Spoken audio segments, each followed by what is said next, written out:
हर हर महादेव। ओम नमः शिवाय।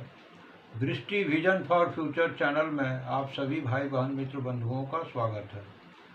आज का जो टाइटल है, जिस विषय में मुझे बात करनी है, वो टाइटल है आपके कुंडली में आजीविका का विचार कैसे करें। देखिए, कुंडली का जो 6 हाउस होता है वो नौकरी का होता है। कुंडली का जो 7th हाउस होता है वो रोजगार का होता है। कुंडली का जो 10th घर है वो कर्म का होता है। तो सर्वप्रथम आजीविका के लिए हम लोग क्या देखेंगे, कुंडली में नौकरी का जो विचार करेंगे वो विचार करेंगे कुंडली के 6ठे भाव से। दूसरी बात देखेंगे, जो कर्म स्थान के जो अधिपति हैं, जो कर्म स्थान में जो राशि बनती है उस राशि के स्वामी कौन है, उनकी क्या स्थिति है। दूसरी बात देखेंगे, शनि महाराज जो कर्म के कारक ग्रह माने गए हैं, तो शनि महाराज नौकरी के लिए शनि महाराज की स्थिति भी देखना पड़ेगा। साथ में देखना पड़ेगा कि रोजगार स्थान की स्थिति क्या है, कर्म स्थान की, ये तीनों भाव का विचार करना पड़ेगा, तब जाके सटीक विचार होगा। उसके साथ साथ हमें ये देखना पड़ेगा षडवर्ग की कुंडली में जो डी चार्ट 10 है, जिसको कहते हैं दशमांश चार्ट, वो प्रोफेशन के लिए देखी जाती है। और प्रोफेशन के लिए जो बहुत बारीक तरीके से देखा जाता है वो ग्रह का नाम है अमात्य कारक। जो ग्रह आपका अमात्य कारक होगा उसी ग्रह के अनुरूप जो है आपका कार्य होगा। अगर फर्ज करिए किसी के कुंडली में अमात्य कारक बुध ग्रह होकर बैठ जाए, तो बुध ग्रह क्या है समझना पड़ेगा। बुध जो है वाणिज्य का, व्यवसाय का कारक ग्रह है। तो ऐसे लोग देखिए व्यवसाय में जाएंगे तो बहुत ज़्यादा सफल होंगे। अगर फर्ज कीजिए किसी का अमात्य कारक ग्रह सूर्य है, तो भाई उनके लिए सरकारी नौकरी की स्थिति बहुत बेहतर बनती है।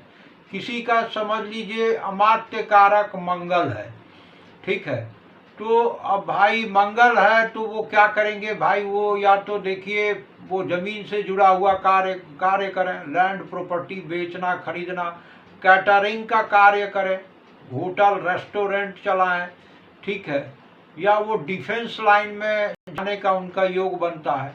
तो देखिए कोई ना 9 ग्रह होते हैं, 9 ग्रह में कोई ना कोई एक ग्रह होता है जो आपके आजीविका का स्वरूप का सटीक तरीके से वो बात करता है कि आपका आजीविका का स्वरूप क्या होगा।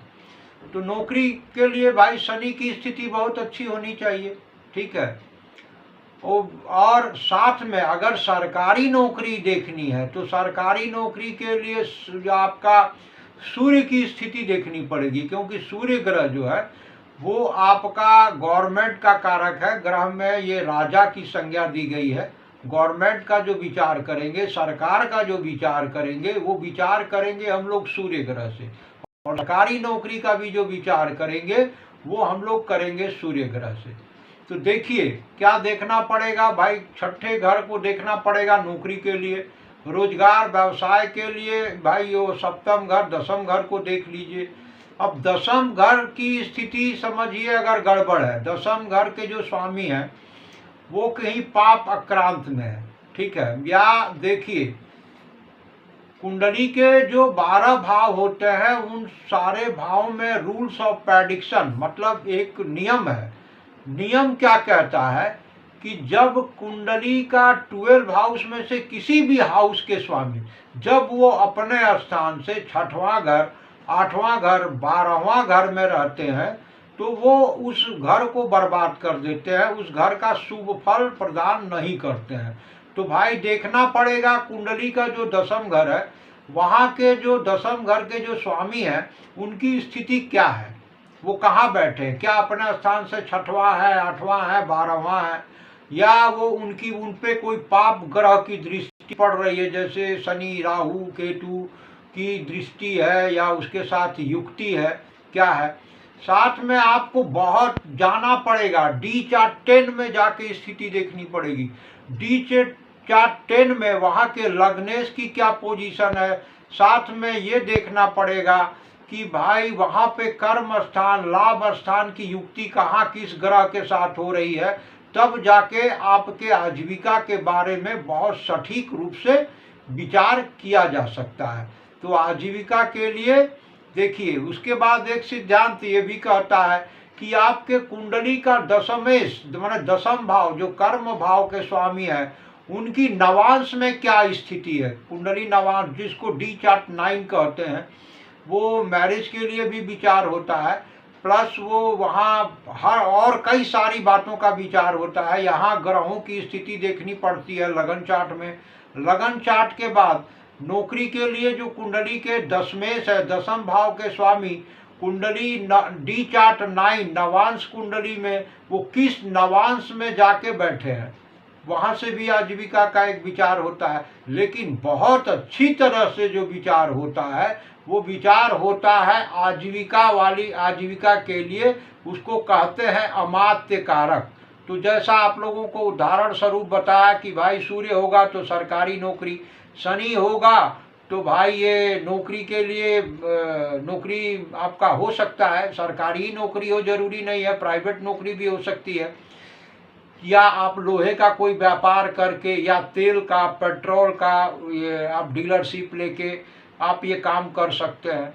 मंगल हो तो भाई ईंटा का भट्ठी है, ज़मीन की दलाली है, आपका वो कैटरिंग का बिजनेस है, ये हो सकता है। बृहस्पति अगर आपका AM के हो जाए तो आप किसी बैंक में आप जाके आपको बैंक के अधिकारी बन सकते हैं, आप बैंक के मैनेजर बन सकते हैं, किसी कॉलेज में जाकर आप लेक्चरर बन सकते हैं, या आप कथावाचक बन सकते हैं, या आप ज्योतिषा आचार्य बन सकते हैं। मतलब इस तरह के कार्य जो है ग्रह देते हैं। तो देखिए हर चीज के लिए माने जहाँ अगर आपको सटीक विचार करना है तो वहाँ कुंडली सर्वश्रेष्ठ आपका मार्गदर्शन करेगी। इसलिए देखिए कुंडली दिखने माने अगर आप दिखवाते हैं या किसी जानकार पंडित से, तो कोई भी ज्योतिषाचार्य जो इसकी अच्छी जानकारी रखता है, ज्योतिष विद्या कभी भी भ्रमित नहीं करता, ये हम लोगों का सदैव मार्गदर्शन करता है। तो देखिए आज आजीविका पे मैं आया और आप लोगों को आजीविका पे आज हमने बात किया है। इस तरह फिर अलग अलग सब्जेक्ट पे हम आएंगे और आप लोगों से बात करेंगे। तो आज के लिए हम अपने वाणी को यहीं विराम देते हैं। सभी भाई बहन मित्र बंधुओं का कल्याण हो। हर हर महादेव, हर हर महादेव, हर हर महादेव।